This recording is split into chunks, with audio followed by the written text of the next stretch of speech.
Une conférence de haut niveau sur les femmes afghanes se tient aujourd'hui au Parlement européen à Bruxelles, avec notamment des femmes afghanes de la diaspora. On va rejoindre sur place Marie Arena, députée européenne et présidente de la Commission des droits de l'homme du Parlement européen. Bonjour Marie Arena, merci d'être avec nous. Que peut faire l'Europe aujourd'hui pour les Afghans, pour les femmes en particulier? Quelle est la priorité ? Alors la première chose, c'est de bien comprendre quels sont les besoins à la fois des femmes afghanes qui sont restées dans le pays, mais aussi des femmes afghanes en exil aujourd'hui, en Europe et ailleurs. C'est l'objectif de la rencontre aujourd'hui. On sait très bien que depuis l'arrivée des talibans, malgré ce qu'ils disent, c'est-à-dire ils ont un besoin des financements de la communauté internationale et donc ils annoncent un certain nombre de choses en ce qui concerne la protection des femmes dans leur pays. Et malgré cela, effectivement, on voit que les mesures qui sont prises à l'égard de ces femmes en Afghanistan sont terribles. Aujourd'hui, des femmes sont arrêtées dans la rue parce qu'elles ne sont pas tout simplement accompagnées d'un homme. Elles n'ont pas accès à des services médicaux parce qu'elles ne sont pas accompagnées d'un homme. Elles n'ont pas accès à l'éducation quand ce sont des jeunes filles. Et donc, tout cela, ce sont des réalités que nous voulons aborder aujourd'hui avec ces femmes en exil pour mettre en place un plan d'action qui permettrait de ne pas oublier ces milliers de femmes qui sont aujourd'hui en Afghanistan ou qui sont aujourd'hui en exil et qui ont besoin de s'organiser en réseau. La question qui divise les Européens, c'est de savoir s'il faut ou non dialoguer avec les talibans et pour obtenir quoi ?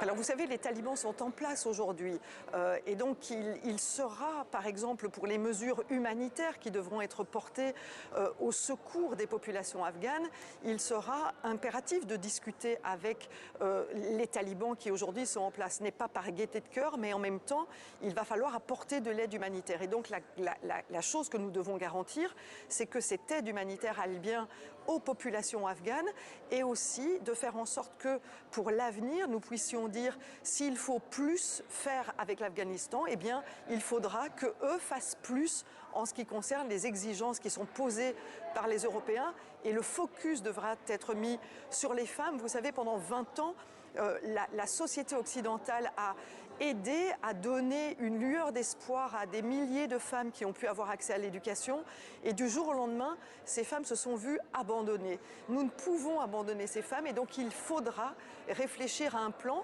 après 2023, après une aide humanitaire qui pourra continuer à garantir que les femmes afghanes puissent rêver d'un avenir meilleur. Et qu'est-ce qu'on peut obtenir des talibans sur les droits des femmes? Est-ce qu'ils donnent des gages ou il ne faut pas se faire d'illusions? Alors ce qui est certain, c'est qu'il ne faut pas les croire sur leurs déclarations parce qu'ils auront un discours qui sera sans doute un discours plus ouvert que ce qu'on attendait, mais sur le terrain, on sait très bien qu'il y aura une grande distance entre ce qui est annoncé et la réalité. Donc il sera impératif de pouvoir avoir des contrôles qui puissent s'organiser, c'est-à-dire ce qu'on appelle du more for more. On peut vous donner plus à condition de plus. Il ne suffira pas d'avoir des déclarations de la part des talibans, il faudra contrôler sur le terrain, avoir des réseaux de femmes qui peuvent nous rapporter les situations réelles vécues en Afghanistan pour, je dirais, piloter, non pas à vue, mais piloter avec des informations concrètes qui nous viennent du terrain. Mais sans ambassade européenne à Kaboul, comment peut-on observer ce qui se passe en Afghanistan ? Alors je pense qu'il y aura bien entendu un travail à réaliser de ce côté. Il y aura un travail à faire avec des pays voisins qui sont présents aujourd'hui en Afghanistan et il y aura un travail à faire avec une société civile peut-être un peu diffuse aujourd'hui, qui aujourd'hui est à grand risque, mais avec lesquelles il faudra rétablir des ponts. Et c'est aussi grâce à ces femmes en exil qui connaissent mieux leur pays que n'importe qui d'autre ici en Europe. C'est grâce à ces femmes en exil que nous pourrons rétablir des ponts avec des personnes, des organisations qui sont là-bas et qui continuent à faire un travail difficile sur la question des droits de l'homme en Afghanistan. Merci beaucoup Marie Arena pour cet entretien.